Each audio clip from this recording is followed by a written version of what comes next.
My riff. The first thing I want to say is hats off to the New York Police Department. In less than 2 hours, they cleared Columbia's Hamilton Hall, getting the protesters out with no violence and seemingly no problems.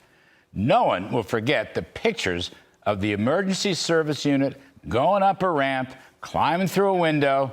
There were about 100 of them, and it was a breathtakingly wonderful sight to behold. Why? Because at that moment, any sane person watching it would breathe a sigh of relief that the police were back in charge. The police were back in charge. The cavalry of good guys was back to restore law and order. And no one was hurt, apparently.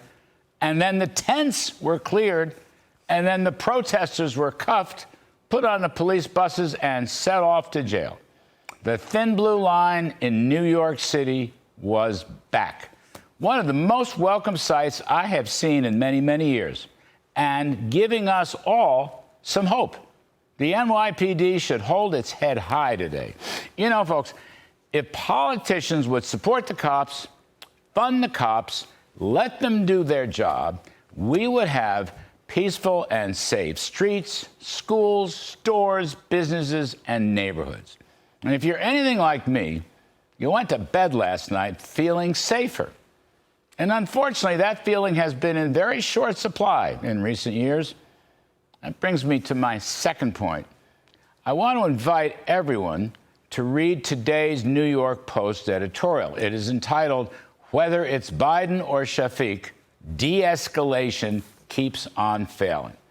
Regrettably, Joe Biden's feckless foreign policy is all too similar to Colombia President Shafiq's bevy of toothless warnings.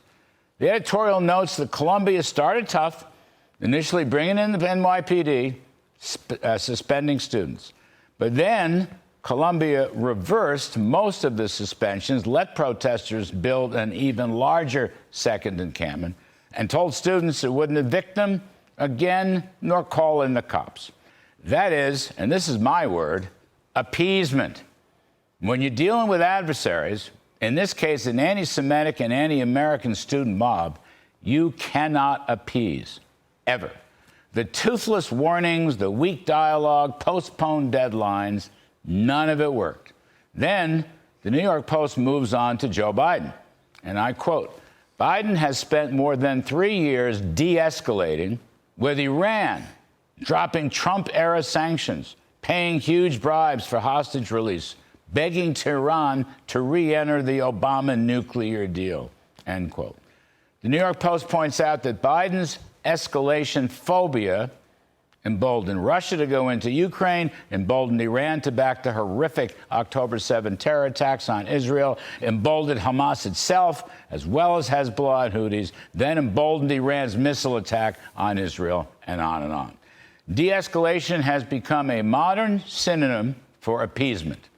Neither ever works. Strong policies must be backed up by tough actions. Words are cheap. It's actions that matter. Joe Biden's appeasement has failed. Shafiq's appeasement failed.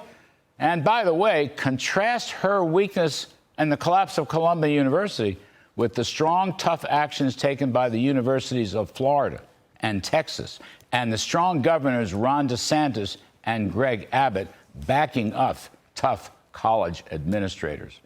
Is there a generic message here? I think there is. America's adversaries at home and abroad can only be defeated by tough, strong, steady, and firm actions that back up strong policy messaging. If you're not going to take action, then don't say it. If you say it, then you must back it up with strong action. Reagan and Trump understood this.